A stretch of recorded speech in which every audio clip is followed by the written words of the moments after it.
Bagi memberkati lagi majlis kita pada pagi ini, marilah sama-sama kita membacakan Ummul Kitab Al-Fatihah. Bismillah.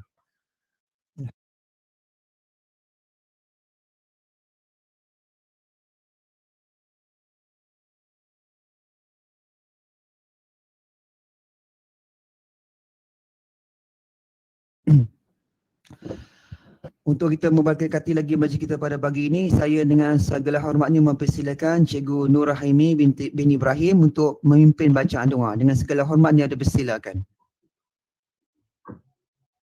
A'udzubillahi Bismillahirrahmanirrahim. Alhamdulillahirabbil alamin wassalatu wassalamu ala asyrafil anbiya'i wal mursalin wa ala alihi wa sahbihi ajma'in. Allahumma inna nastahfizuka wa nastawdi'uka adyanana وأنفسنا وأموالنا وأهلنا وكل شيء أعطيتنا. اللهم اجعلنا في كنفك وعيازك وجوارك وأمانك من شر كل شيطان مريد وجبار عنيد وذي عين وذي بغي ومن شر كل ذي شر إنك على كل شيء قدير. اللهم أحطنا بالتقوى والاستقامة وأعذنا من موجبات الندامة في الحال والمال إنك سميع الدعاء. اللهم عافنا من كل بلاء الدنيا وعذاب الآخرة واصرف عنا شر الدنيا وعذاب الآخرة برحمتك يا أرحم الراحمين. اللهم إنا نعوذ بك من البرص والجنون والجذام ومن سيء الأسقام. ربنا آتنا في الدنيا حسنة وفي الآخرة حسنة وقنا عذاب النار.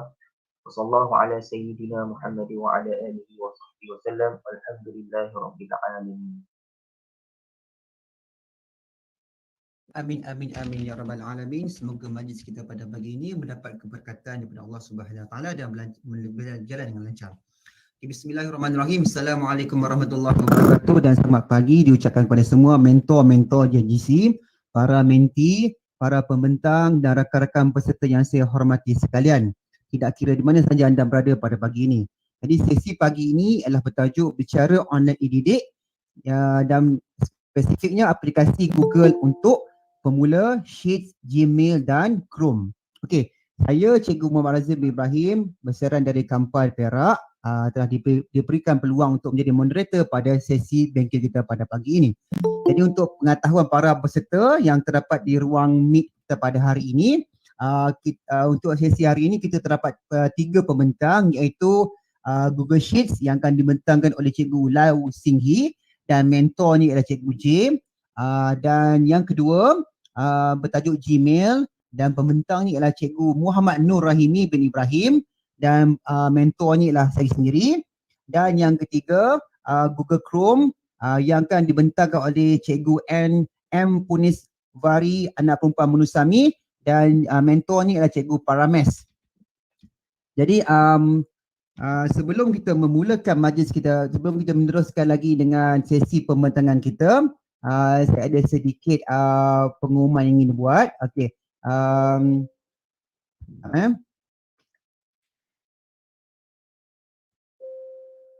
Okey, diharapkan peserta sesi Januari hingga Jun dapat tunggu selepas saya selesai sesi pembentangan hari ini kerana ada sedikit pembentangan untuk sesi JDC di edisi Januari hingga Jun. Okey, jadi kita teruskan sesi bengkel kita. Jadi saya mempersilakan mentor Cikgu J untuk memperkenalkan mentinya dan meneruskan sesi perkongsian. Dengan segala hormatnya saya mempersilakan.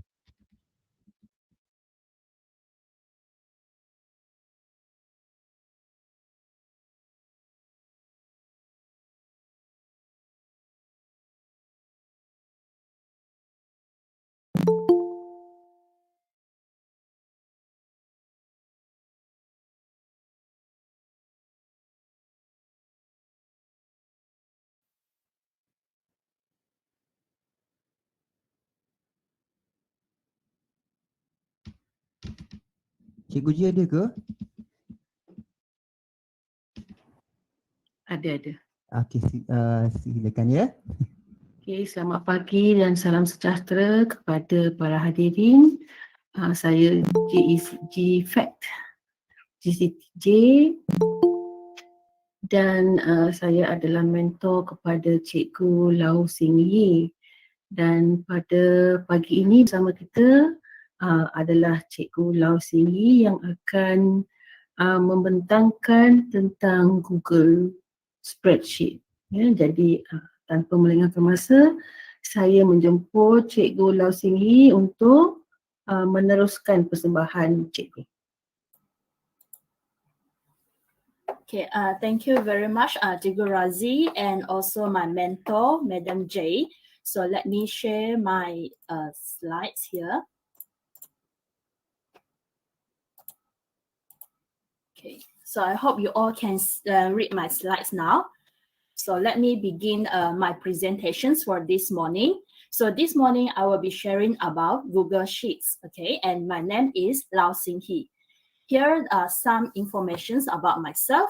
Okay, I'm from Bintulu, Sarawak, and I graduated with Bachelor of Science with Education, TESA, in 2013.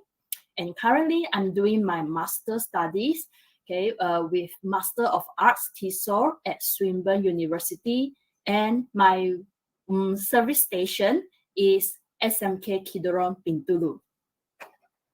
Okay, so that's all about me. So let's begin. So this will be the content and also the subtitles that I will share about Google Sheets for this morning. Starting from create spreadsheet, title spreadsheet, add data, sort data, insert a new row or column, sum the row or column of data, doing the average, and then protected sheets and range, followed by created basics chart, share sheets, and the last one, okay, I will go for creating a pivot table. So let's start for the first one. Okay, before we go for the creating spreadsheets, okay, we have to understand what Google Sheets are. It is a spreadsheet program, including as part of the free web-based Google Docs editor suite offered by Google. And it makes your data pops with colorful charts and graphs. And it also equipped with all the built-in formulas, pivot tables, and conditional formatting options, which it helps you to save time and simplify the common spreadsheet task. Okay, and for your information, Google Sheets allows the users to edit, organize, and analyze different types of informations. So here, I would like to share with you the 5 advantages of using the spreadsheets. Okay. First, spreadsheets improve data organizations. Okay, it helps you to organize your data, okay, so that it can be viewed in the very logical terms by the human mind. So this is a very efficient way, okay, to accomplish all your reports and also records. Second, okay, it is the collaborative data collections, which that the access can be permitted, okay, to multiple users by a single user. It depends on the scenario. So you can just easily share, okay, the data with any of your colleagues, and you can also even set their role, okay, to view the data or to edit it and so on. The third advantage of spreadsheets is it enables dynamic calculations with built-in formulas. So this one, we will look at it later on in details, whereby the spreadsheets will help you to, auto-generate, okay, all the data and get it updated once you already set up all the formulas. The fourth advantage will be spreadsheets are equipped with preset functions. So these functions will allow you to easily narrow down or filter your data. And last, okay, spreadsheets provide functionality for graphing and visual aids. So this is a very good way to display your data so that it is easily understood. Okay, so that is about Google Sheets. Okay, next, okay, let's start to create a spreadsheet. So to create a spreadsheet is very simple. Okay, when you look at your Google platform, on your top right corner, there is a Google Apps icon. So you just click it and then you will get to see, okay, a list of Google apps, okay, in these icons. Just scroll down, and then you can get to find, okay, sheets here. Okay, just click it, and then it will bring you to this layout. So here, okay, for us to start a new spreadsheet, usually I will just click the blank one. Okay, so click it, and then that's it. Okay, so this is the way to create spreadsheets. Okay, very easy, just a few clicks here. And you can see here, okay, Google Spreadsheets is very similar to the Excel, okay, file that we use, okay, in our laptop or tablets, okay, which it includes all the basic functions. Okay, in the layout here, we have file, edit, view, insert. I'm sure you all are very familiar with all this. And the good things about Google Spreadsheet is, okay, it has additional, okay, icons. Okay, for example, okay, you can see over here the laser pen that I'm pointing now. Okay, they have some functions here which will help us to easily sort the data and also to key in the formulas. Okay, so that the data can be updated automatically. Okay, so let's move on. Okay, since that we have created a spreadsheet, so the next step we need to do is to title it. Okay, you have to give your spreadsheet a title so that it will be easily found in your Google Drive. So the way to title your spreadsheet, okay, just look at, okay, at the top left corner here, okay, you see here untitled spreadsheet. So what you have to do is you just have to click this area, and then you can just type in the name, okay, or the title that you would like to put for the spreadsheet. So let me show you a short tutorial video on how to title the spreadsheet. So you just need to type in. For example, I would like to create a spreadsheet entitled Wonders of the World. So I just click it, and then once you can see here is, okay, it is instantly, okay, saved to your Google Drive. Okay, so no worries that, okay, your documents, okay, will disappear, okay, suddenly, or you couldn't find it. Okay, so this is the good things. And as you can see, okay, at this corner here, it always will update you, okay, when was your last time that you edit this spreadsheet. Okay, so that you get to know, okay, how far you have did all the documents. So that is regarding a title spreadsheet. So we're done with the second one.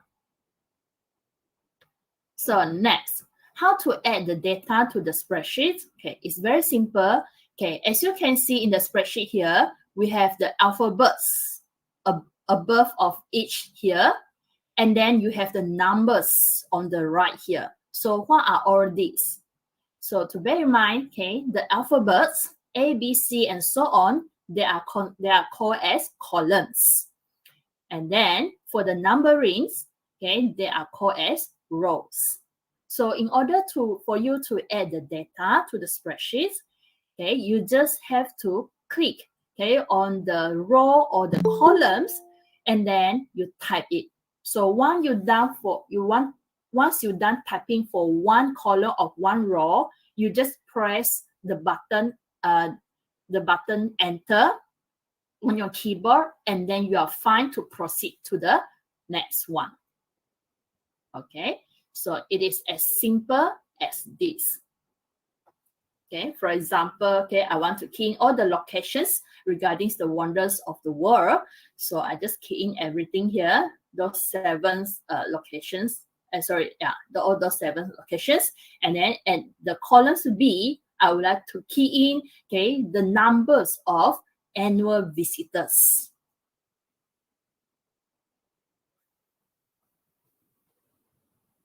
Okay, so that's it. Okay, and then you can do some adjustment, okay, by bolding the wordings, okay, bold it, or you can adjust the column, okay, the size of the column and so on. okay, you can just do everything here, okay, with all the icons given here. Okay, this one is very similar, okay, to our Microsoft Word apps also. Okay, so I believe you don't have any problem in doing this. Okay, so that's it. Okay, we have done with this adding data to spreadsheet. Simple, right? Okay, so we move on to the next one. Okay, so as you can see from the previous data that I have here, you will see that the locations that are key in is not follow the alphabetics order here. Okay, it's like kind of like a mess for me. Okay, I'm not really like to see the data like this. So what I can do here is I'm going to sort the data. Okay, doing the sorting here. So how to do the sorting here is easy. Okay, you have to highlight all the columns and the rows for data sorting. Okay, so make sure you highlight everything, the information here. After that, okay, you go to click the filter icon. So where is the filter icon? It is over here. Okay, the one that I circled up here. Okay, the shapes that look like a funnel. This one is called the filter icons. So when you click it, you will get to see these lines, okay, appear next to the first row or the first column of your data. Okay, I put it in details here. You see this one. Okay, the 3 lines, okay, with different length here. So this one, okay, we want to do the sorting. You have to click on these icons, the triangular shape, 3 different lines here. You just click it, and then it will bring you, okay, to this page, whereby you will get to see the sorting here. Okay, A to Z means that I want to have, okay, the alphabet being arranged starting A to Z. Okay, or you can do it in another way around. Just have a click, and then you are fine, okay, to see your data that display in the alphabetic order, okay, from A to Z here. Okay, so this is regarding the sorting. Okay, so next, okay, to go for the inserting a new row or column here. So what we can do here is, as you can see, I display another record from mine. Okay, is regarding the English results for my class, and I found that, okay, after I have keyed in all the data and also do the sorting, I missed something here. I missed another students called Hamiza, and also I missed the column of grades. Okay, so what I can do here is, okay, I would like to insert, okay, the details for Hamiza's and also for the grades here. So we go for Hamiza's first. Okay, I would like to insert this Hamiza's results, okay, within this spreadsheet here. So what I can do is, okay, first, okay, you click the row for inserting a new row. Okay, so I know that Hamiza is starting with H, so definitely will be after these students Gordon, right? So I click on Gordon's row here. Okay, after that you right click, and then you will get to see a menu like this. Okay, so from here, okay, you can just choose, okay, you would like to insert one above or one below. Okay, for me, because I know that Hamiza will be after Gordon, so I click insert one below.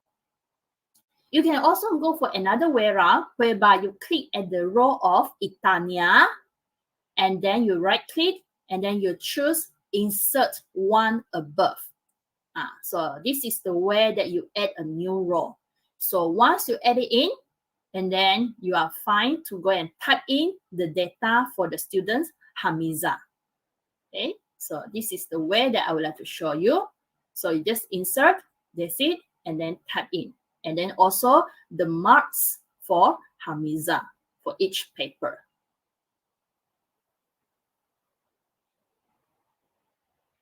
Okay, so that's it. Okay, easy.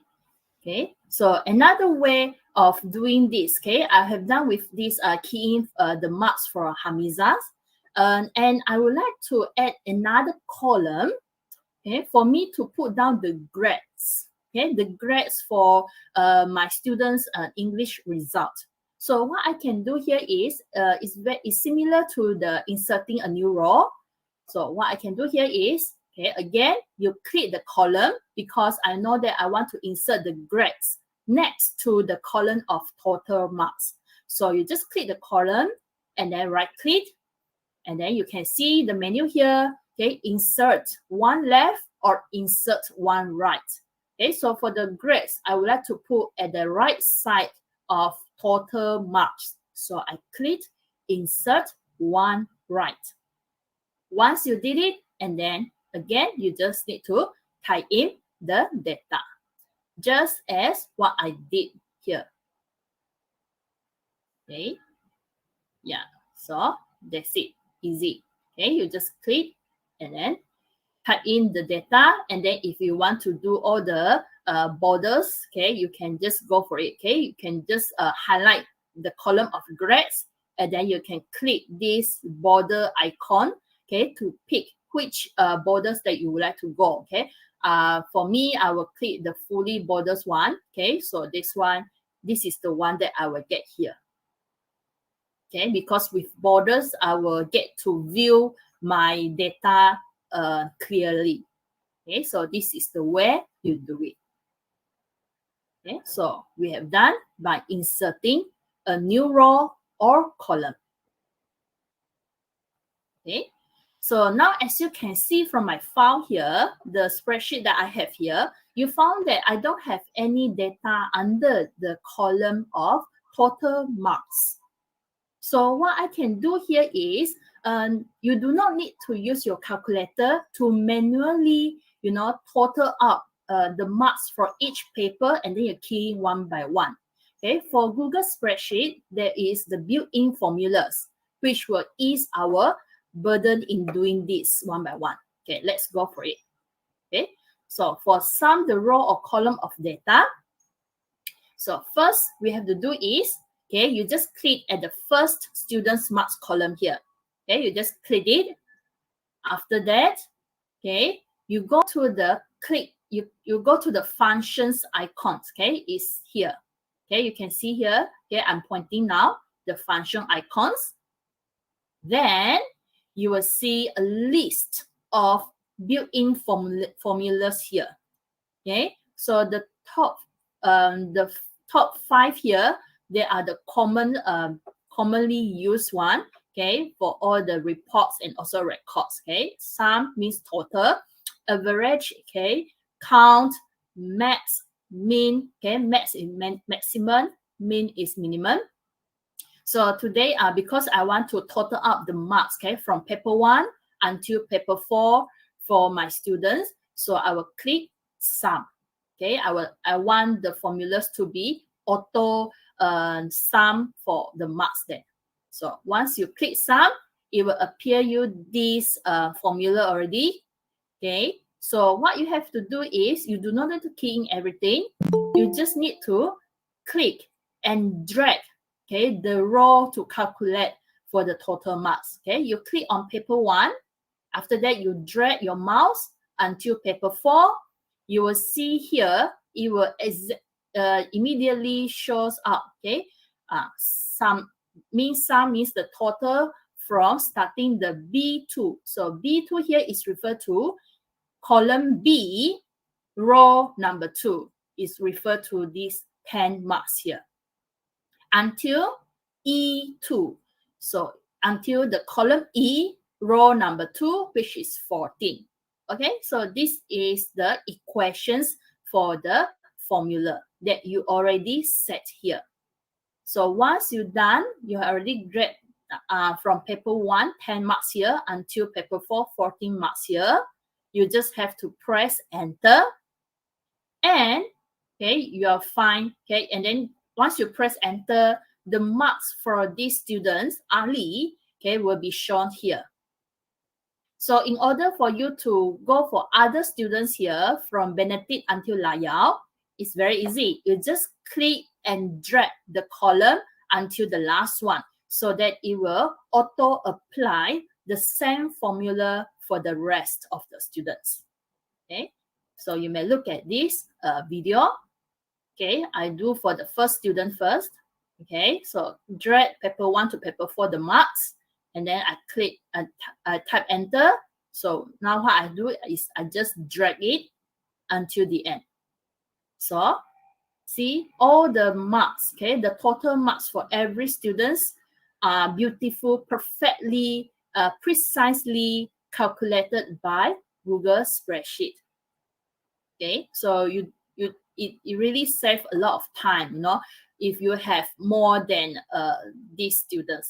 Okay, we know that each of us, okay, we have like, you know, one big class at least of 30 students. So this one will help a lot. Okay, so once you have all the total marks here, okay, then it's fine for me to go for the grades, okay, to key in all the grades here. So that's it. Okay, so I can get to complete my file, okay, within 5 minutes here. Okay. Teacher Lau, can we pause here? Okay, sure. There is a question from Cikgu Nik Kalsum. Cikgu Nik Kalsum boleh ajukan soalan?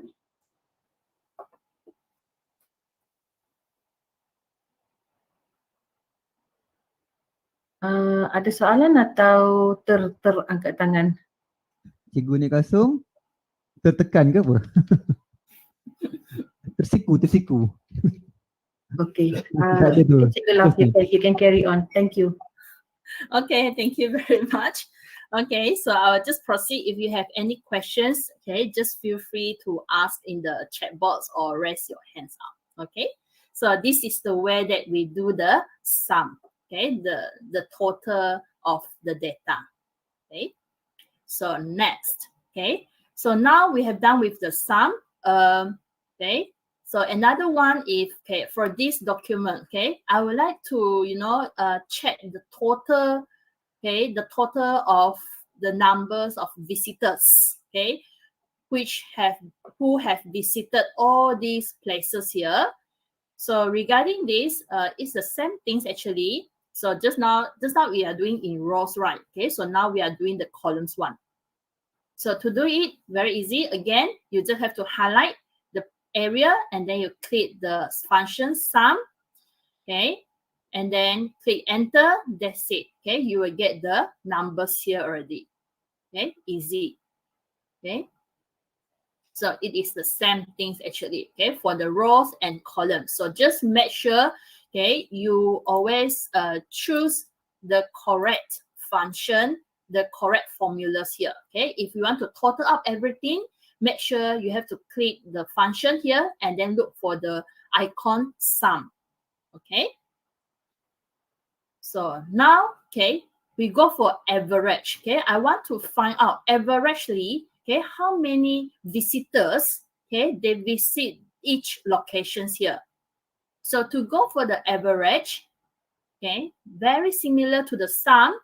Okay, actually there are the same steps, okay, the same procedures. Just the only difference is just now we are choosing the formula sum. Now we have to choose average. Okay, so first you click the columns that you want to put for your average. After that, go for the function icon. Then you will see the menu here. Okay, this time because we want to find out the average, right? So you click average. Okay, then again, same things. You just, after you click the average, the formula is out. You just have to click the columns that will help you to calculate for the average number of visitors and then press enter. Okay, so this is the video showing it. Okay, so make sure you highlight the correct columns. Okay, you don't include the total here. If not, your data will be incorrect already. Okay, so I will found that the average of number of visitors is here. Okay, it's already generated here already. Okay, so these are the ways, okay, to do the average row or column of data. Okay, so how is it, everyone? Can I have some response from you? Are you so far so good? If you are good, then can you type number 1 in chat box? Okay, if you think that there's too much for you, you can type number 2 for me. Okay, so everyone, so far so good? Yeah, okay, if you have question, you can just share with me. Okay, thank you very much. Okay, everyone is still with me. Thank you. So we will proceed to the several topics later on. Okay, next one, okay, we will go for this. Okay, protected sheets and range. Okay, so these functions helps you to protect the record that you already key in when you share with others or before you share with others. Okay, you do not want anyone else, okay, to secretly edit, okay, or change the data here. Okay, for example, especially now, okay, we have all these online exams, online assessments, and once you have done all the marking, you have all the records here, you would like to share this with your students. So make sure, okay, you protect, okay, it well, okay, so that your students don't simply go and change their marks and so on. So for this part, okay, protected sheets and range. So what we can do here is, okay, first, okay, you can look at the, okay, at the bottom part of your Google spreadsheet here. Okay, next to the wordings of sheets 1, there's one triangular icon. Okay, so you click it, and then you will come up with this menu. Okay, so you see there's one options mentioned here, protect sheet.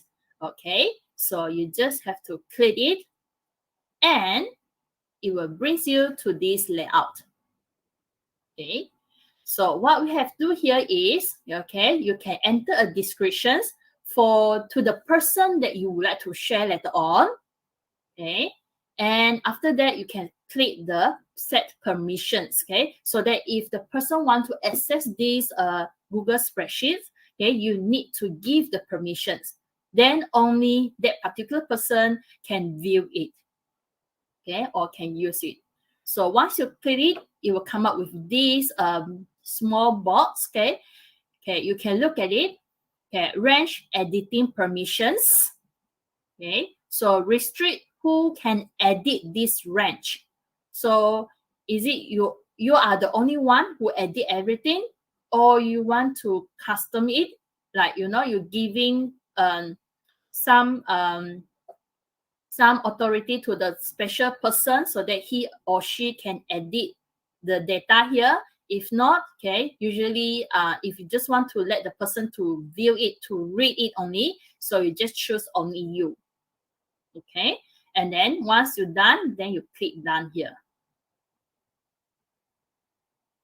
Okay, so look at the video that I'm showing now. Okay, for example, okay, I put here the descriptions. You are not allowed to edit. Okay, so I just want to give a message to the particular person so that, okay, he only can view it. So I click to you, okay, and then I click done. So you see, once the changes saved, okay, so how you get to know that I already logged, okay, or I already made this spreadsheet protected, is very easy. You can see at the bottom part, okay, just now at the very beginning, before you protect it, there's nothing here. Okay, only sheets 1 and then with the triangular icon. But once you already protect this spreadsheet, there will be a padlock icon appear next to sheet 1 here. So this means that you have successfully, okay, protect the spreadsheet. Okay. So moving on. Okay. So next one, we will look at how to create the basic chart, okay, from the data. So in order for you to create a basic chart, okay, this one, because I would not like to have my viewers or my other students or teachers for them to see the data in, all in numbers, okay. So I would like to present them a very pretty and colorful chart, okay, for them to easily understand. So to do this is very easy. First, okay, you can highlight, okay, all the needed columns or rows. Okay, for example, I only want to show the locations and also the number of visitors. Okay, I do not want to include the total and also the average in the chart that I would like to show. So I just highlight all the needed area here. Okay, next, you go for the insert, okay, icons here, you click it, and then you will get to see this row. Okay, so starting from above, you have got 7 rows above, 7 rows below, 2 column left, 2 column right. Okay, this one is not regarding about the charts, right? So we are looking for the chart, which is this one. Okay, so the third step is you need to click chart, and it will bring you to this. See, it automatically shows up one suitable or recommend or suggested, okay, chart type for you. But if you dislike this type, what you can do is you can go to the chart type, okay, under the setup, okay, and then you can go to choose the suitable chart type. Okay, there are several chart types provided here. Okay, and then you can just go and choose it. Okay, so you can refer to the video, okay, followed by this. Okay, for example, I highlight it and then go to insert, click chart. Here you go. Okay, see, okay, there are different charts here. We have line chart, okay, we have also area chart, we have also a column chart, bar chart, and so on. But for this one, I would like to display in this bar chart, okay, the donut chart. So I click, so that's it. See, it's very colorful, and you can also adjust the color if you want, okay, under the setting column there. Okay, so this one is the chart that I already generated from the spreadsheet here. Okay, so that's it. Easy, right? Okay, so this is the very quick and efficient way for you to create the chart from Google Spreadsheet. Okay, so next, okay, so I have done with all my reports here already. I have my table here, I have my chart here. So the next thing is I would like to do the sharing. Okay, I would like to share this Google Spreadsheet with my colleagues. Okay, so how to do the sharing here? First, okay, you can look at the button here. Okay, on the top right corner. Okay, you just click share, and it will give you with this. See, okay, so on top here you have share with people and groups. Okay, so you can enter the email address of that particular person that you would like to share, or you can also insert the groups, okay, here. And for the bottom part here, okay, get link. Okay, so this one, okay, is, okay, if you would like to just post the link to that particular person, okay, you don't have that person's email address or what. So I think this one will be very convenient if you go for the get link here. Okay, but today we are going for the email address, okay, because, okay, I have the email address of that particular colleague, okay. So I just need to type in his or her email address here. Next, okay, it will bring me to this layout, and you can see here, okay, this is the person that I'm going to share, and you will see here under the editor, there are 3 rows here, and then notify people, and then message. So what you can do here is, okay, you can choose the suitable role. Okay, for this particular person, you want her to edit your spreadsheet, or you want her to comment, or you just only want her to read and view, do nothing on your spreadsheet. So you choose the correct role that you would like that person to be. Then, okay, you can tick for the notify people so that this particular person, she will get to know, okay, that you are sharing a spreadsheet to her, okay? And you can type in the message here, okay, before you click send, okay? So what is the message that you would like to send to this particular person? Okay, so for example, like this. Okay, so I click share and then I type in, okay, this particular person that I would like to share my email. See, it will auto exist her, and then I click editor because I would like her to edit it. Click notify and then write down my message. Okay, I would like her to check and also edit lah if anything, if I made a mistake or what. Okay, so then you click send. So you see, once you click send, because this one is another private Gmail, so that's why it will show this layout, ask you whether you really want to share it or not. Then you can just click proceed, and then it will give you, for this layout, you can see here, person added. So when you get to see person added, means that the person that you share with her is successfully added. You see, there will be, okay, 2 people icons here. So it shows that this Google spreadsheet is sharing with others. Okay, in case you forget, you already forgot whether you did share it or not. Okay, so that's it for the sharing part. Okay. Okay, so next, okay, we have reached the last subtopic for my sessions.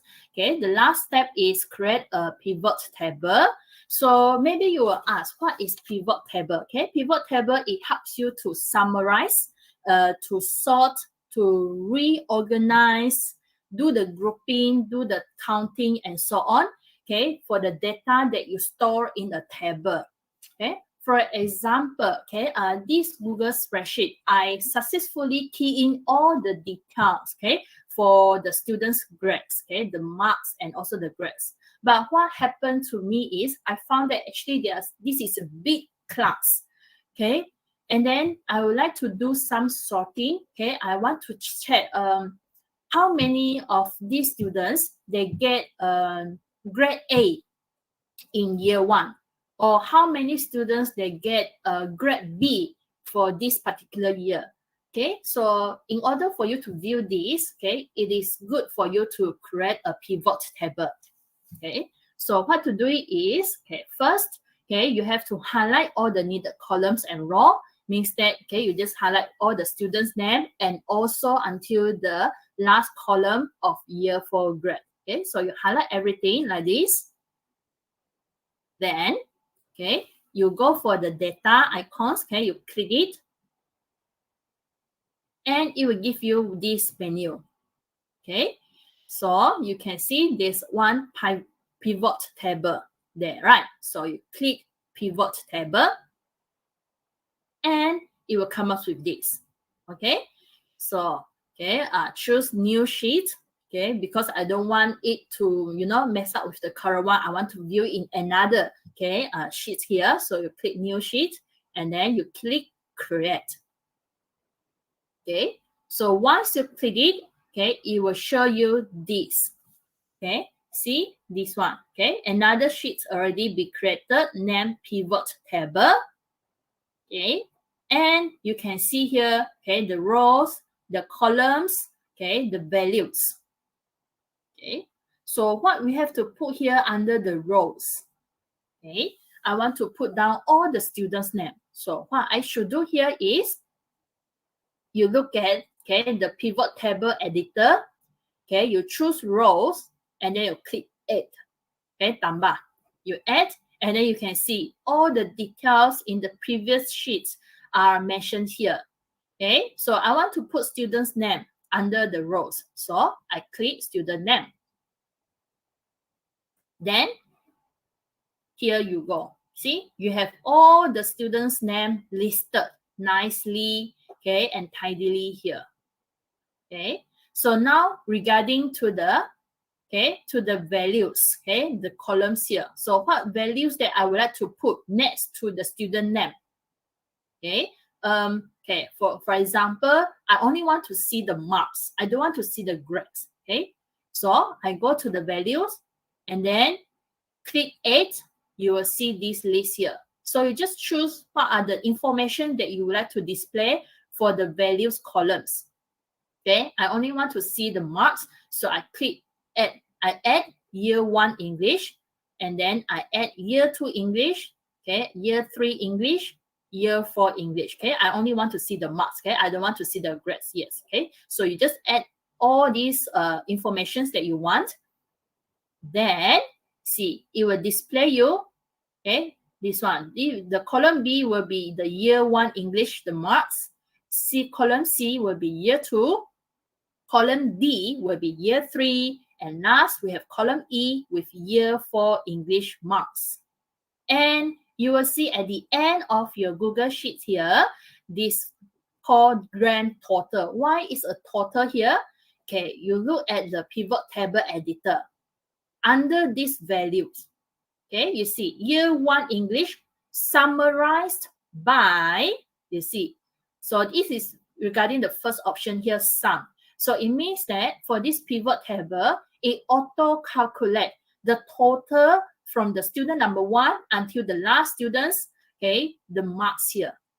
Okay, but I don't want to see the grand total. I want to see average. Okay, averagely for year 1, okay, how's my students' marks? Okay, so what I can do is you can just change here. Okay, under the summarized by, okay, you go and choose average. Okay, you can choose average, click it, and then you do it for other columns also. Okay, under the values. Okay, you do it for year 2, year 3, year 4. Okay, and you will see after you have this all average put in, you will see here. Okay, it's very clear to show that. Okay, so for my students, their year 1, their English averagely they get 72 marks. Year 2, 74. Year 3, 76. Year 4, 80 marks. So it shows that my students, they improve from year 1 to year 4. Okay, so this is the way that the pivot table will display and helps you to see the data clearly. Okay. So next, okay, if you want to filter, talking about filter means that I don't want to view all the students' marks here. I only want to check in year 1, which students actually score grade A in English. So I want to do this filter. So I click filter. And then at here, you will see, okay, the lists are here. So I will want to see year 1 grade only. Okay, I don't want to see others. Okay, I want to filter year 1 grade. So I click year 1 grade. And it will come up with this. Okay, it will come up with this layout. You will see here, year 1 grade status showing all items. Okay, because we are doing the filtering. So I do not want to see grade A, B, C until the F. So you click the triangular icon here and it will give you this. See? Okay, filter by condition or filter by values. Okay, so you will see the grades are here, listed here. Okay, examples. Okay, I would like to view the students whose year 1, okay, he or she scored A, grade A only. So I only tick A. B, C, D, and so on. The rest of the grades, I untick them. Okay, so that it won't be shown. Okay, then I click OK. So once you click OK, so here you go.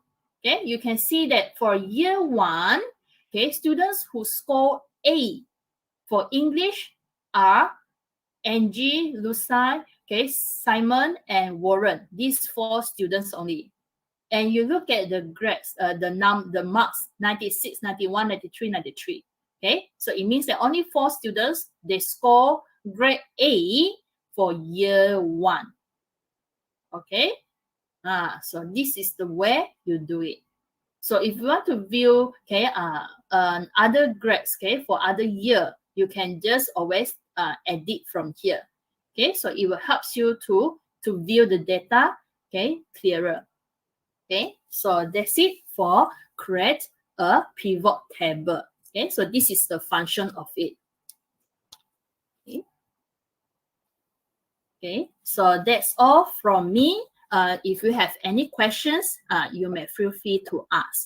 Okay, thank you very much. Thank you, Teacher Lau. Itu adalah satu presentation yang sangat-sangat detail tentang Google Spreadsheet, dan kalau ada apa-apa soalan boleh diajukan dalam chat box sekarang. And I hope Teacher Lau, maybe if there is a request that you share the slides, I hope you are generous to share your slides because I see that they are very detailed. Sure, there's no problem. Okay, so thank you again, dan saya akan kembalikan skrin kepada Cikgu Razif. Terima kasih kepada semua. Okay, thank you GCT Madam J and Cikgu Lau Sing Hee for the interesting and well-prepared presentation. All the best for you, Cikgu. Okay, now we move on to the second presenter. With all due respects, I would like to call upon Cik Nur Rahimi bin Ibrahim with the presentation entitled Gmail. Falyatafadhal mashkura.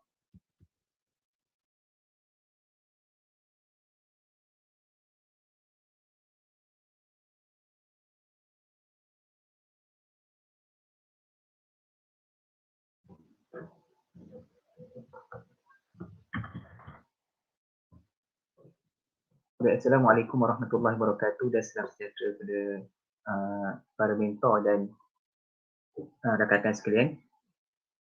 Baik, tajuk yang diberi pembintangan pada pagi ini diberi saya ialah tajuk Gmail. Okey, so saya memulakan pembintangan saya pada pagi ini. Saya ingin memperkenalkan diri terlebih dahulu, iaitu nama Muhammad Nur Rahimi bin Ibrahim, membekal lepasan Universiti Sains Islam Malaysia dan sekarang berkhidmat di Sekolah Kebangsaan di Lasal, Kampar Perak. Baik, kita pergi kepada step seterusnya. Berkenaan dengan maksud Gmail. Di sini saya akan merangkam berkenaan dengan maksud Gmail secara ringkas, iaitu Gmail adalah singkatan Google Mail, dan Gmail ini juga merupakan perkhidmatan email yang percuma yang diberikan oleh Google kepada semua pengguna di dunia ini untuk menghantar dan menerima email melalui internet. Okey, dalam Gmail ini saya membahagikan pada 9 subtopik, iaitu subtopik yang pertama, bagaimana cara untuk kita mengarang mesej. Topik yang kedua, cara membuat template melalui email. Dan yang ketiga, mencari email dengan lampiran menggunakan search bar. Yang keempat, mencari email dengan simbol star menggunakan search bar juga. Dan subtopik yang kelima, bagaimana cara untuk buat filter secara automatik dengan menambahkan simbol star. Yang keenam, memulakan panggilan daripada handout. Manakala yang ketujuh, hantar jemputan pada rakan melalui handout. Dan seterusnya yang ke-8, kita mulakan chat dengan rakan kita melalui handout.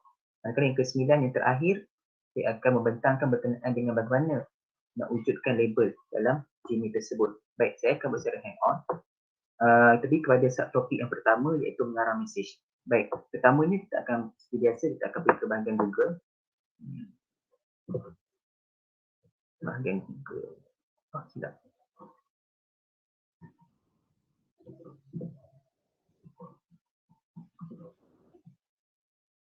Okay, baik, kita klik bahagian Google, tanda type seperti biasalah, bahagian kita pergi ke Gmail, kita search Gmail, kita tekan ke Google, Gmail Google. Baik, dia akan keluarkan paparan Gmail lah. Ini merupakan paparan Gmail, saya sudah login setiap saya dapat paparan seperti inilah, maknanya pada rakan-rakan sekalian akan dapat paparan seperti ini. Jadi, topik pertama tadi bagaimana kita nak mengarang mesej ini, pertama ni kita tekan di bahagian compose and email. Baik, dan compose ini dia akan keluar paparan seperti ini. Maka kita dapat lihat di sini terdapatnya to, subjek dengan body dia. Bagi di mana tempat kita nak mengarang mesej tersebut, kita akan letakkan keterangan kita di bahagian body email ini sendiri. Okay, baik, itu dari sini. Assalamualaikum. Okey, kita boleh buatlah ayat yang kita nak sampaikan tu. Saya telah siapkan. Ini ayat nak saya sampaikan. Jadi di sini juga kita boleh buat pengubahsuaian, iaitu kita buat edit. Di sini ada bar yang telah tersedia ada di bawah ini. Lihat. Pertama ni kita berada formatting option, kita ada attach file, ada insert link, emoji, kita ada insert file using drive, foto, kita ada signature. Baik, kita boleh buat perubahan dari segi tulisan dia melalui formatting option. Kita buat sini, kita tak nak tulisan ini kita tukar pada tulisan yang lain. Boleh juga, kita boleh ambil, seperti kita nak ambil Comic Sans, kita tukar, dia akan berubah. Seterusnya kita boleh ubah dia punya size, small ke normal ataupun large kat sini. Kita letakkan dia sama ada kita nak small atau kita nak normal dan sebagainya.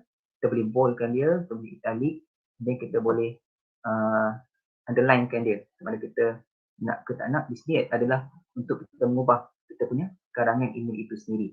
Baik, di sini kita boleh letakkan number. Kita boleh letakkan number. Kita letak sini number dia. Kita letak sini nombor 1. Maka kita boleh klik pada number list. Maka dia akan berubah kepada number lah, sistem number. Baik, ini sedikit berkenaan dengan untuk mengubah cara untuk kita karang lah di sini. Baik, kita pergi kepada cara untuk kita attach file. Di sini, kita pergi ke attach file. Okay, cara nak attach file, kita tekan attach file, kita nak ambil attach file di sini. Dan ambil daripada komputer itu sendiri, kita tekan open, dan dia akan memuat naik pada kita yang kita nak sampaikan pada penerima tersebut. Baik. Yang secara automatik dia akan muat naik pada kita klik pada file tersebut. Okey, dia dah naik dah. Dia dah muat naik. Baik, seterusnya kita akan boleh kita masukkan link. Bagaimana kita masukkan link? Kita klik saja link kita nak sharekan kepada penghantar ni. Kita sharekan link ni. Kita nak share berkaitan dengan link Google. Di type saja www.google.com. Tekan OK, maka dia akan keluar lah. Maknanya si penerima ini dia dapat mesej dia nak dapatkan link, dia tekan kat sini, dia akan pergi dia akan klik saja link tersebut, maka secara automatik dia akan pergi ke tab lain, dia akan dapatlah Google tu sendiri. Baik, seterusnya di sini kita boleh tukar ataupun buat remove lah link tersebut. Baik, seterusnya kita boleh buat emoji. Letaklah emoji apa yang kita minat. Okay, kita letak. Seterusnya kita boleh masukkan file dari drive. Kita boleh masukkan file drive. Dan pada drive kita akan ambil sini. Saya masukkan insert. Maka dia akan keluar lah. Ini dia akan keluar pada sini. Okay, baik, seterusnya kita boleh share foto ataupun insertkan foto. Kita boleh masuk ada beberapa option daripada drive atau daripada album, daripada upload komputer itu sendiri pun boleh. Jadi saya ambil sebagai upload, jadi saya choose foto ni, saya pilih foto, saya ambil yang ni, maka dia akan upload lah, dia akan keluar pada kita punya email macam ni. Baik, jadi kita boleh letaklah signature kita yang terakhir. Dan sebelum kita menghantar mesej ni kepada penerima, jadi kita tetapkan kita punya subjek apa yang letak kat atas pada tajuk. Kita letak sini sebagai kertas carnival. Baik. Okey. Jadi ini adalah nama penghantar lah. Kita penghantar. Okey. Okey, maka siaplah kita punya karangan mesej kita. Jadi kita kat sini dalam send ni kita ada dua option. Sama ada kita nak hantar secara terus ataupun kita hantar secara schedule. Schedule ni secara berjadual, maknanya kita hantar secara live, kita hantar secara terus, kita hantar secara berjadual. Saya tunjuk sedikit tapi saya akan tunjuk dengan schedule ni dulu. Okey, kita akan set dulu time dia macam ni. Kita akan klik kepada schedule macam ni.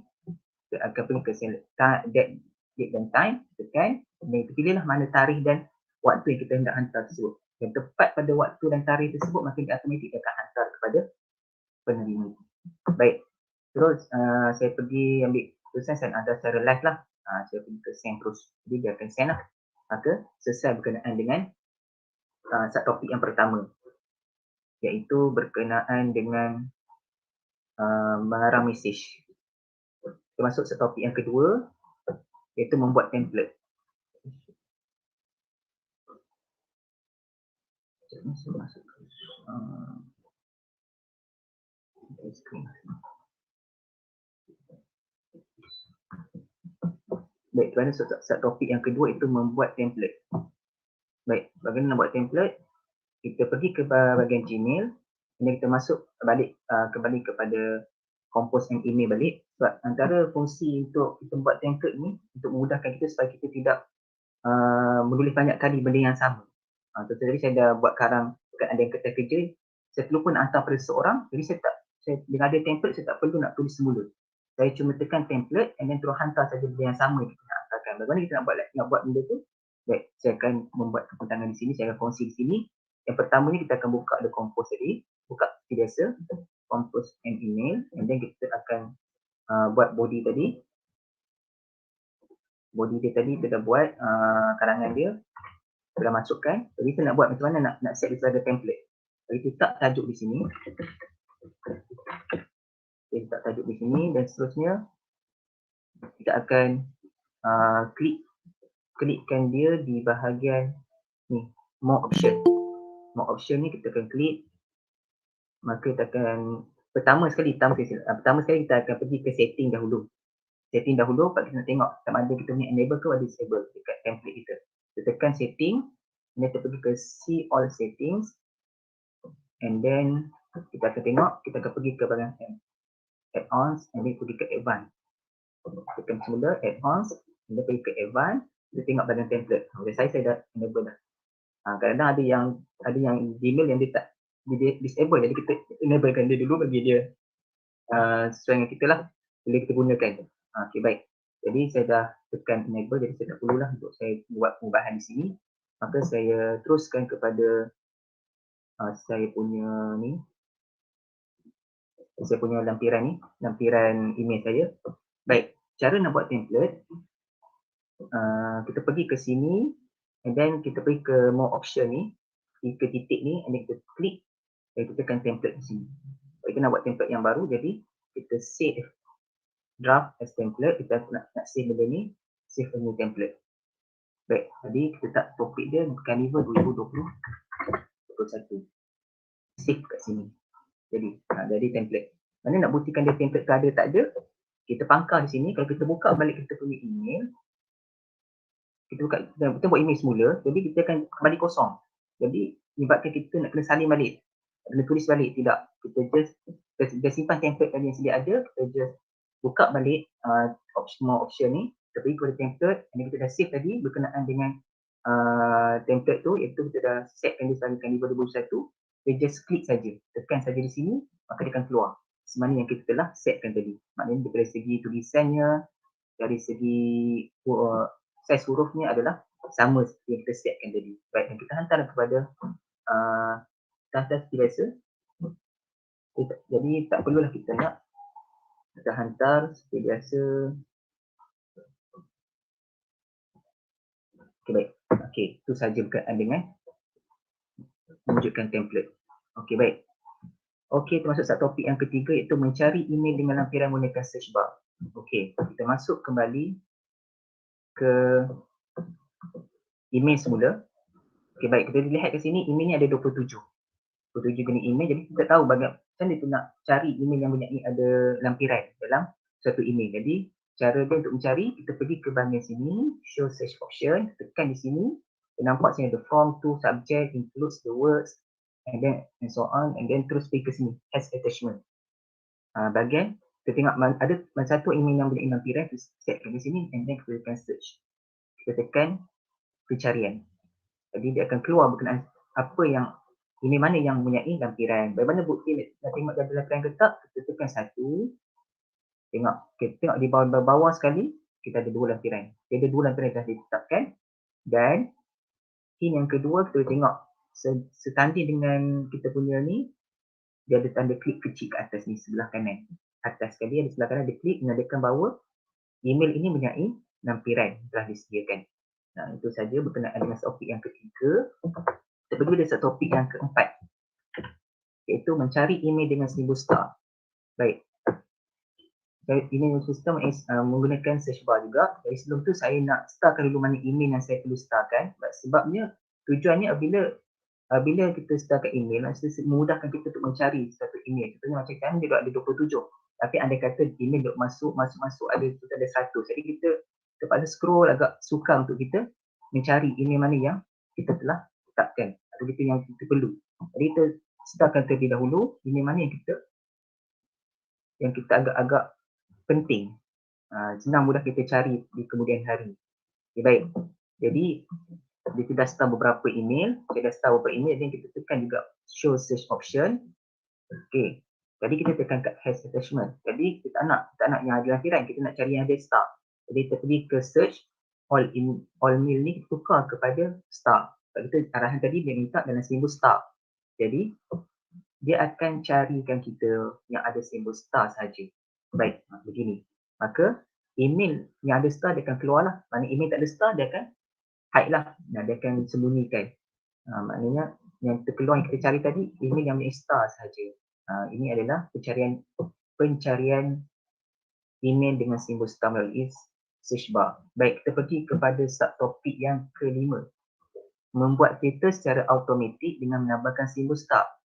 Okay. Subtopik yang kelima ini adalah nak menentukan ada sesuatu email yang penting dan tiba-tiba email masuk tu akan ada star. Macam mana nak buat? Okay, baik. Okey, kita pergi kepada inbox. Cara nak membuat filter tu, yang star tu. Kita pergi kepada show search option. Kita tengok sini ada form to subject, includes the word, does not have, size, decreasing and search. Okay, baik. Saya nak buat email yang akan datang ini ada star. Bagaimana nak create filter dia, macam mana? Saya nak buat filter dia. Okay, saya nak ambil kat sini. Assignment ni. Assignment ni, saya nak dia nak masukkan yang ada perkataan assignment. Okey, yang ada perkataan assignment, maka automatik email yang datang ada perkataan assignment, dia akan starkan. Baik, saya akan create filter. Ini lepas kita dah create filter, dia akan ada skip the box and then mark as read, start it, apply the label for it, delete it, never send it to spam, send template, always mark it as important, never mark it as important, categories, also apply filter, mention conversations. Okay, baik. Saya nak tadi arahan dia kata, dia nak kita start kan. Jadi kita klik pada start it. Start it. Okay, baik. Tadi kita klik filter, kita buatkan filter kat dia. Baik, saya dah buatlah filter dia. Maknanya kalau ada email baru masuk yang ada perkataan assignment, maka dia akan start dengan secara automatik. Bukti dia, saya hantar satu email berkenaan dengan yang ada perkataan assignment. Okey, okey, saya bagi satu. Saya forwardkan dia. Tengok bukti sama ada betul tak ada start. Betul perkataan. Betul perkataan assignment. Okey. Saya hantar satu ini. Okay, baik. Kita refresh. Ini baru saya hantar.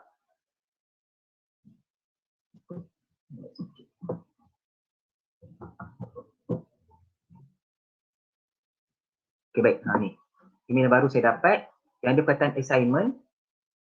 Maka secara ni perkataan assignment, maka dengan saya sendirinya kita dah set sebagai automatic star, maka dah ada tanda star di sini. Baik. Begini cara untuk kita buat filter untuk tentukan sama ada untuk tandakan dia sebagai star. Ini penting dengan ni.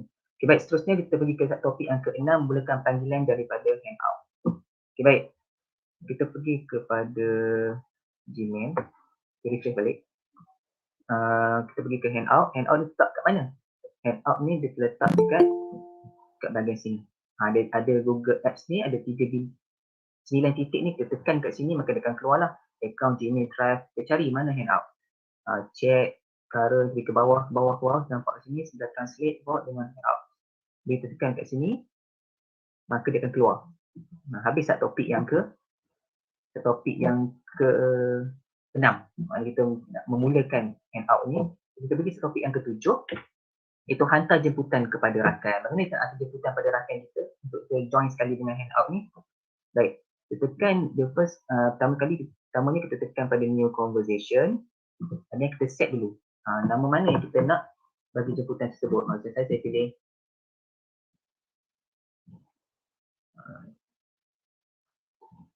itu nama. Okay, saya lupa nama. Saya nak buat jemputan pada yang ni. Saya klik email dia. Ini kita masuk email dia kat sini. Baik. Jadi kita buat invitation dekat dia. Dia akan keluar macam ni. Jadi kita tekan kat sini, klik invite. Kita invitekan dia. Okay, baik, kita invitekan dia. Kita dah invite lah. Send invitation. Okay, dah hantar dah invitation. Dia selesai berkaitan dengan yang ketujuh. Satu yang ketujuh, hantar jemputan pada rakan. Kita pergi, kita tengok ni. Tengok, betul tak ada invitation daripada email tadi. Jadi kita lihat kat sini. Okay. Dia menerima ke tak jemputan kita. Kita nak share. Kita dah hantar jemputan pada kawan tadi.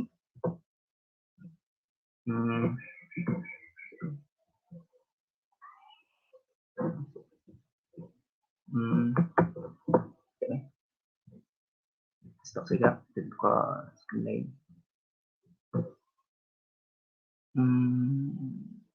Baik. Okay, kita dah hantar jemputan tadi kepada ini sebelah lagi. Jadi kita dapat di sini ada tanda jemputan di sini. Okay, nampak dia ada. Dia jemput dia tadi, jadi orang yang sebelah sana sama ada dia nak tolak atau dia nak terima. Kita lihatlah. Tolak atau terima, kita tekan saja accept lah, sebab kita nak terima daripada jemputan tadi. Orang sebelah sana kena tekan accept, baru kita boleh teruskan chatting kita. Kalau dia tak tekan terima, maka tak boleh nak teruskan chatting.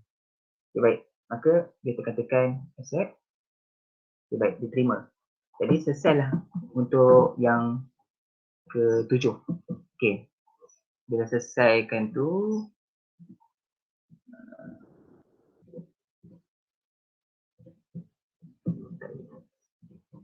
okey, maknanya dah terima. Maknanya di sini kita boleh chat dengan dia. Kita boleh masuk pada subtopik yang ke-8, kita mulakan chat dengan rakan kita.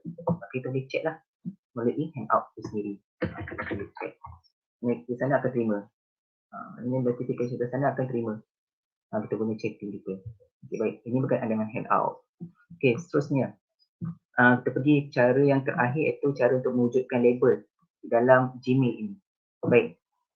Jika dilihat, label ini untuk kita memudahkan fungsinya untuk menampak kekemasan dalam penyusunan fail dalam kita punya email.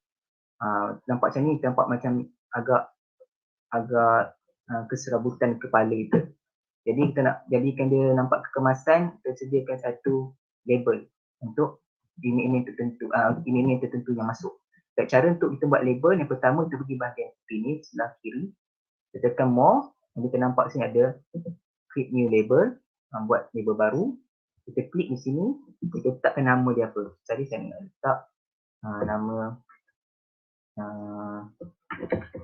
carnival lah contohnya, carnival. Jadi kita buat label yang ada yang berkenaan dengan carnival, kita akan masukkan satu file, satu folder lah. Baik, jadi kita dah setkan dia, maka kita dapat label carnival kat sini. Jadi kat sini kita boleh ubahlah warna dia. Kita nak ubah warna apa, biru ke, nak ubah label ni warna merah ke, ikut kepada kesesuaian kesesuaian kita lah untuk nak buat penyesuaian untuk kita. Baik, bagaimana cara nak masukkan email-email yang tertentu termasuk dalam file carnival ni, label carnival ni. Kita just klik kat sini, kita selectkan dia. Baik, ini antara email yang saya terima kalau nak masuk dalam satu file ni. Baik, jadi kita pergi ke bahagian atas ni, ada select. Jadi kita pergi ke sini, pergi ke ujung ni, kita pergi ada kataan label. Kita klik label, and then kita masukkan dia dalam carnival ni. Dia masuk dalam carnival ni, and then masuklah. Maknanya memudahkan kita nampak kemas sedikit. Maknanya semua ni kena masuk dalam. Kalau kita nak cari berkenaan dengan carnival, kita just klik pada label carnival, maka dia akan keluar. Maknanya kita telah masukkan sebagai carnival. Ni saja. Baik. Cara untuk kita nak keluarkan balik, kita pada ini kita selectkan semua ke label, kita pangkaskan saja. Tolak kat sini. Baik. Maka dia akan hilang. Dia akan habis masuk balik pada asal lah. Tak ada label apa-apa. Itu saja berkenaan dengan membuat label dan tentukan label. Baik, jadi ada subtopik yang dengan subtopik yang telah saya bentangkan tadi, saya harap bermanfaatlah kepada semua. Jadi itu sahaja daripada pengetahuan saya pada pagi ini. Jadi saya sudahi dengan sekian, terima kasih. Assalamualaikum warahmatullahi wabarakatuh dan salam sejahtera. Okey, terima kasih kepada diucapkan kepada Encik Nur Rahimi bin Ibrahim atas pembentangannya sebentar tadi. Okey, jika ada sebarang soalan boleh nyatakan di ruangan chat box Okey. Dan seterusnya untuk untuk presenter kita yang ketiga, jadi saya dengan ini saya mempersilakan mentor GCT Cikgu Paramis untuk meneruskan majlis dan memperkenalkan mentinya. Dengan segala hormat dia persilakan. Selamat sejahtera kepada semua hadirin. Okey, saya mempersilakan presenter kita yang ketiga, Cikgu Puneswari Munusami, untuk meneruskan sesi perkongsian bagi tajuk Google Chrome. Dengan segala hormatnya, dipersilakan. Salam sejahtera kepada semua. Izinkan saya share slide saya.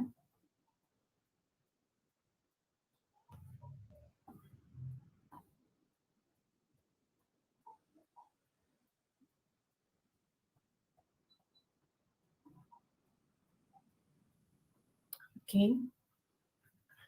Yang ini sedikit pengenalan tentang diri saya. Nama saya M. Puneswari, anak perempuan Munusami dari Sungai Petani, Kedah. Saya merupakan seorang guru yang kini mengajar di SJKT Somasundram di Sungai Petani. Saya berpengalaman sebagai guru selama 11 tahun. Hari ini tajuk yang saya akan bentangkan ialah Google Chrome. Sebelum masuk ke tajuk Google Chrome ni, saya ingin menjelaskan definisi bagi Google Chrome. Google Chrome adalah sebuah web browser yang berguna untuk menjelajah dunia maya. Ia bersifat friendly user yang menjadikan web browser ni banyak diminati sehingga mempunyai nilai pengguna yang tertinggi. Selain itu, ia juga mempunyai kecepatan berbanding Google Chrome yang lain kerana ia dapat mengakses sebuah site atau laman web dengan cepat berbanding web browser yang lain dan ia tetap ringan. Okey, perkara pertama dan yang penting yang kita perlu buat dalam Google Chrome adalah kita perlu create Chrome profile.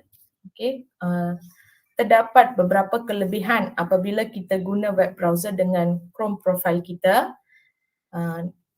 Kita boleh berkongsi, anda boleh mengasingkan sesebuah maklumat Chrome ni seperti penanda alaman, sejarah, kata laluan dan tetapan lain menggunakan profil kita sendiri.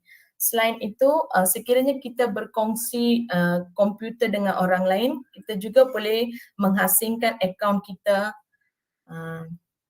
dan boleh create shortcut. Okay, saya akan tunjukkan cara kita create Chrome profile. Okey, Chrome profile kita akan tambah pada profile ni. Yang ni dah Chrome profile ni sedia ada, yang saya sudah ada. Saya nak tambah Chrome profile yang baru. Jadi saya pergi kepada add. Saya set new Chrome profile. Saya sign in.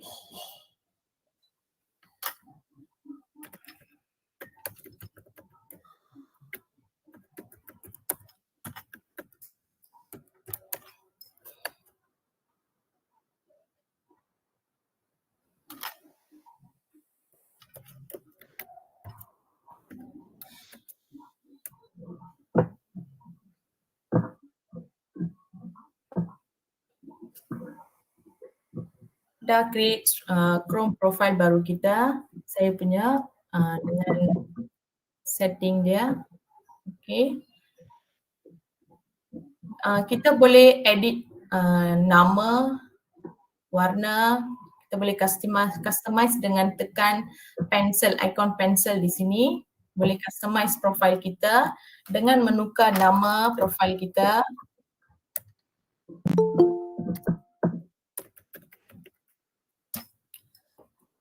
theme warna pun kita boleh tukar sama ada yang mana kita suka. Kita boleh letakkan gambar avatar ataupun gambar sendiri di sini. Dan macam mana cara kita nak create shortcut ni, kat sini dia ada create desktop shortcut. Dengan klik create desktop shortcut, dia sendiri akan create satu shortcut di Google desktop kita. Okay, kita tekan tengok ya.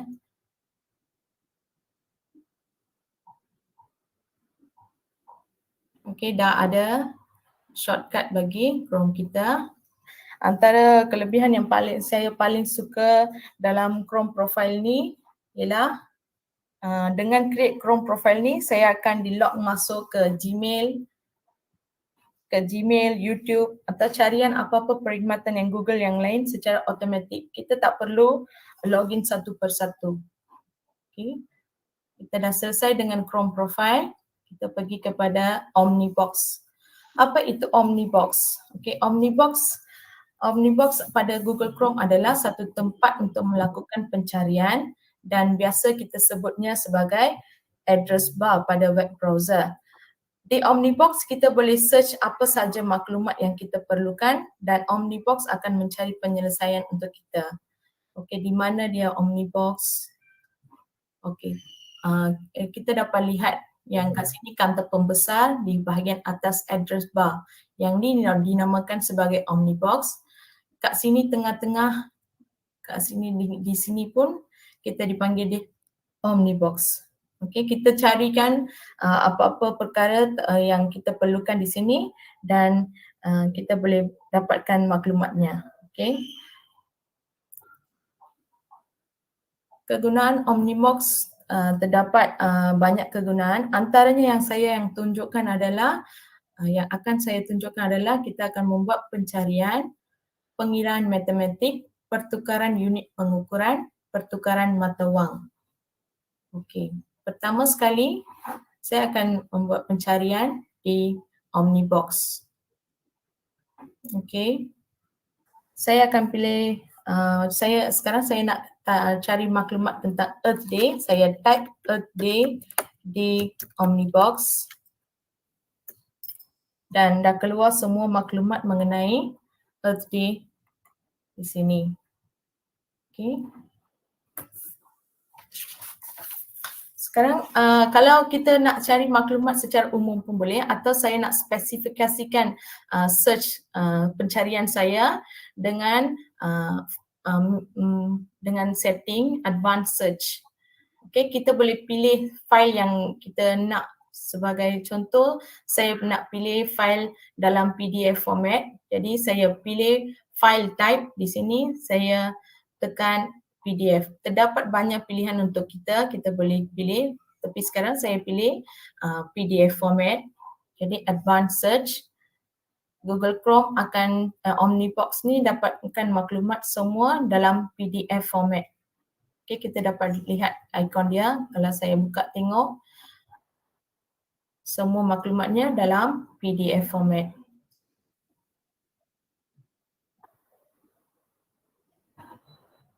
Okey.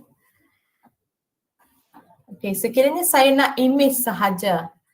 Kalau saya nak image saja, saya type pada Omnibox Earth Day dan saya tekan pada image. Dengan tekan pada image ni, kita dapat lihat semua image tentang Earth Day. Tapi saya cuma nak gambar yang mempunyai lesen Creative Commons.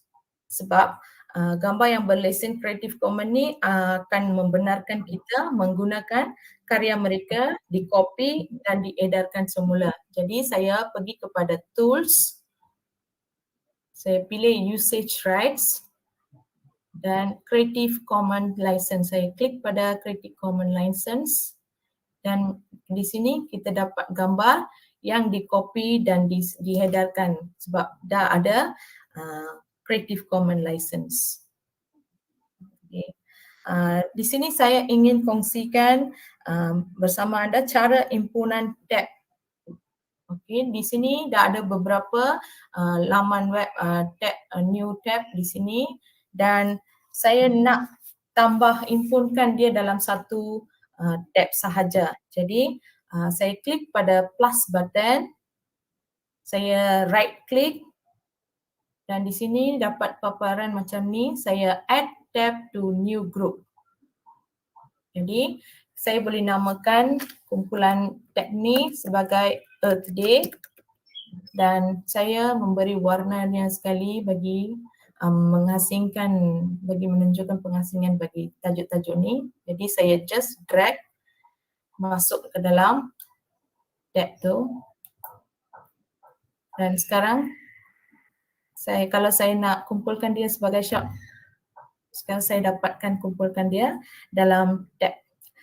Sekiranya saya perlukan, kalau kita tak perlu, saya nak close group pun boleh, move to new window pun boleh. Kalau saya nak dia dalam window yang baru, saya klik kepada move to group to new window. Jadi dia akan pergi kepada laman web yang baru, laman Chrome yang baru dengan maklumatnya sekali. Dia dah tak ada dalam halaman utama saya. Dia dah pergi kepada halaman yang baru. Okey. Okay, itu saja untuk membuat pencaharian. Sekarang saya pergi kepada pengiraan matematik di Omnibox. Okey, caranya ialah begini.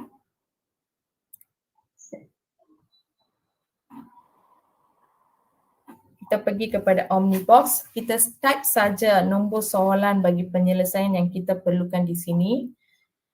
Contohnya saya type 20 tambah 45 dan tekan enter dan dia terus bawa kita ke kalkulator dengan jawapannya sekali.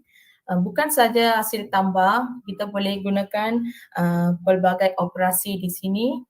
Kita boleh gunakan kalkulator ni sebagai untuk penyelesaian masalah matematik kita. Okay, sebagai contoh, saya type 85 darab 6 dengan equation dia, dapat jawapan dia sekali di sini. Okay, next kita buat pertukaran unit pengukuran di Omnibox Chrome. Okey, contohnya saya nak buat pertukaran antara ukuran inci kepada sentimeter. So, kita boleh type guna Omnibox Google Chrome ni bagi pertukaran unit pengukuran. Contoh saya type 9 inci inches to in centimeter. Okey. Dah keluar jawapan yang saya perlukan. Di sini senang saja, bukan saja inci dengan sentimeter saja, terdapat banyak unit pertukaran di sini. Sebagai contoh, saya nak 9 km kepada meter, dia akan tunjukkan jawapannya di sini.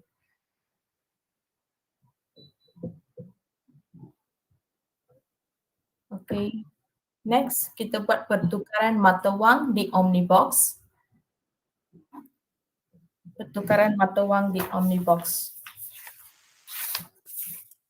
Sekiranya kita ingin tahukan nilai mata wang duit kita berbanding negara lain, kita tak perlu cari apa-apa laman web. Kita cuma typekan di Omnibox. Okay, contoh saya carikan nilai mata wang RM100 to USD dollar. Okay. Dah keluar nilai pertukaran mata wang yang kita perlukan di sini. RM100 bersamaan dengan 23.59 USD dollar. Okey, kita pun boleh type di sini Omnibox currency exchanger.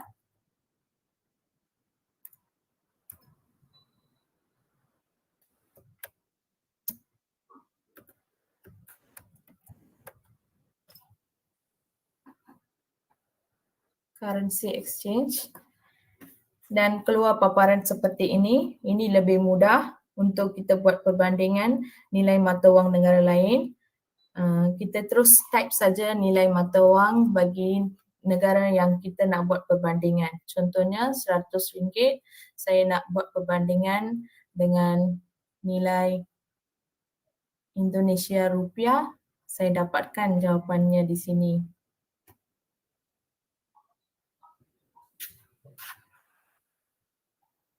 Okey, itu saja bagi untuk pertukaran mata wang Omnibox dan kegunaan Omnibox. Okay, next kita pergi kepada perkara-perkara lain yang kita perlu tahu mengenai Google Chrome.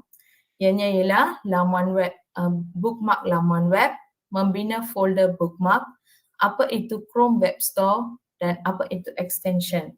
Okay. Pertama sekali saya pergi kepada bookmark laman web. Okay, saya akan tunjukkan. Bookmark laman web ni berfungsi sebagai penanda buku atau penanda alamat yang memudahkan kita mencari balik laman web yang kita inginkan atau kita perlukan. Okay, sekarang saya tunjukkan cara menambah bookmark di laman web. Okay, pertama saya pilihkan tajuk yang saya perlukan. Saya type pengasas pengakap.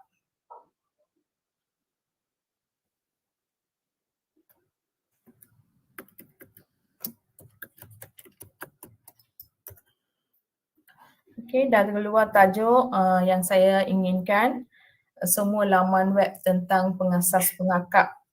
Okay. Saya buka kepada laman web untuk mengetahui adakah ia berguna bagi saya. Jadi lepas saya baca kandungan ni, saya rasa ia berguna, saya akan gunakan untuk masa akan datang. Jadi saya add in bookmark saya.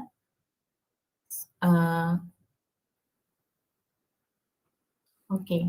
Kalau kita nak add tu, simbol dia seperti bintang begini. Kalau saya nak add dalam bookmark saya klik add dan bookmarkkan saja. Dan okay. Dah ada bookmark saya dah add dalam bookmark saya. Okay.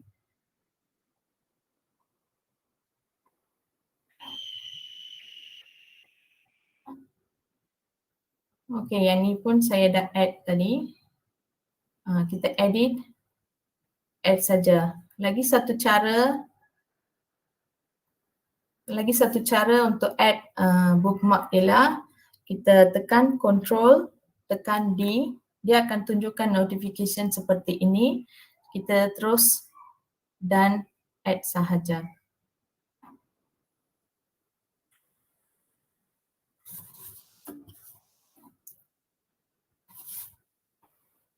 Okay, ini bagi add bookmark. Okay. Next kita pergi kepada membina folder bookmark. Okay, saya dah pilih semua laman web yang saya perlukan. Jadi saya tambah bookmark laman web yang baru untuk bookmark folder bagi bookmark yang saya pilihkan. Okay, dah ada dua laman web yang saya dah add dalam favorite saya. Sekarang saya open kepada saya nak pergi kepada bookmark manager untuk add new folder. Saya right click. Dapat lihat add new folder. Saya type tajuk saya folder pengakap.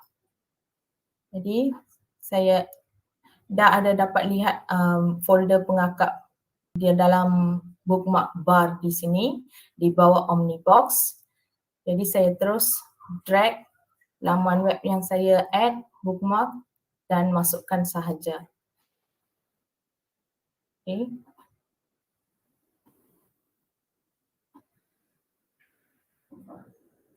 Ini cara untuk add folder dalam bookmark. Sekarang dalam folder ni saya dah masukkan 2 laman web yang saya add tadi. Saya bookmark tadi. Okay. Sekarang saya pergi kepada tajuk apa itu Chrome Web Store. Okay.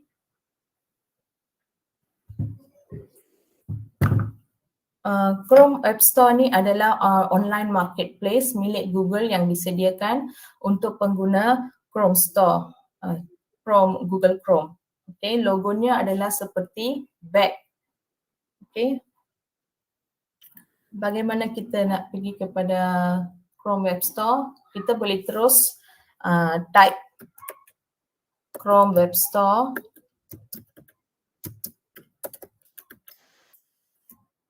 Okay, dia akan bawa kita kepada Chrome Web Store. Okay, ataupun di sini selalunya dah ada shortcut di sini. Kita klik pada ikon Web Store, kita boleh pergi kepada Chrome Web Store juga. Ataupun kita pergi kepada penjuru ke kiri, kita dapat lihat apps. Okay, kita tekan pada apps, kita dapat lihat ikon Web Store. Jadi kita klik pada Web Store. Okay, di Chrome Web Store ni kita dapat lihat extensions dengan theme. Pertama saya terangkan tentang theme dahulu. Okay, theme adalah perubahan warna themes dalam laman utama kita. Okay, kita pilih mana-mana yang theme yang kita suka. Okay, kita dapat lihat perubahan yang akan berlaku dalam laman Chrome kita. Okay, kita add to Chrome. Jadi laman web utama saya Google Chrome ni dah berubah ke theme yang saya tentukan tadi. Okay. Terdapat banyak themes yang kita boleh pilih. Okay. Next, apa itu extension? Dalam Google Web Store ni kita dapat lihat tadi ada extension. Ada extension dengan themes. Okay. So, kita lihat apa itu extension dulu. Extension ia seperti kedai Chrome, web Chrome. Okay, ia berfungsi sebagai alat sambungan dan mengatur cara pintas untuk akses yang mudah. Kita boleh mendapatkan produk organisasi keselamatan, komunikasi dan banyak lagi. Okay, di sini saya pergi kepada extension. Terdapat banyak extension yang dicadangkan di sini. Okay. Bagi saya nak arts, lukisan yang terkenal terpapar dalam screen web page Chrome saya, dan setiap kali saya open new tab, saya nak arts tu bertukar-tukar. Jadi saya search sini Google Arts and Culture. Extension Google Arts and Culture. Saya dah dapat carikan Google Arts and Culture. Okay, sebelum saya add to Chrome, saya overview. Ia akan memberi maklumat mengenai extension yang akan digunakan dan cara menggunakannya. Okay. Lepas saya baca, saya add to Chrome. Add extension. Okay, lepas add extension, kita dapat lihat logo extension seperti puzzle di sini dan logo Google Chrome di dalamnya. Okay, Google Arts and Culture di dalamnya. Okay. Kalau saya nak buat perubahan setting dalam Google Arts and Culture, saya tekan pada 3 butang ini dan klik pada change the artworks. Tadi saya minta, saya nak every new tab tu, arts tu kena bertukar. Jadi saya klik pada in every new tab. Okay, in every new tab, saya dah klik. Okay, kita akan lihat perubahannya. Okey. Lukisan yang saya inginkan dah ada dalam setiap new tab saya. Okey. Yang ni extension Google Art, kegunaan Google Arts and Culture. Okey. Lagi satu saya nak sharekan dengan anda extension ni untuk attendance, mengambil attendance semasa menjalankan online class dalam Google Meet. Jadi saya pilih extension bernama attendance.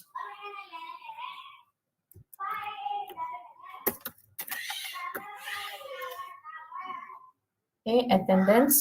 Terdapat beberapa cadangan yang dicadangkan dalam Google Chrome ni, web store ni. Jadi saya pilih Meet Attendance.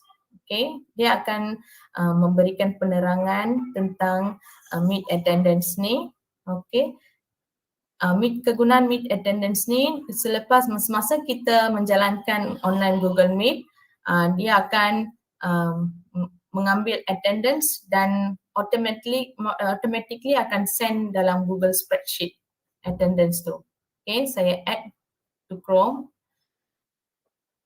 add attendance, dah keluar, dah ada extension tentang Meet Attendance. Okay, kita boleh gunakannya semasa online Google Meet. Okay.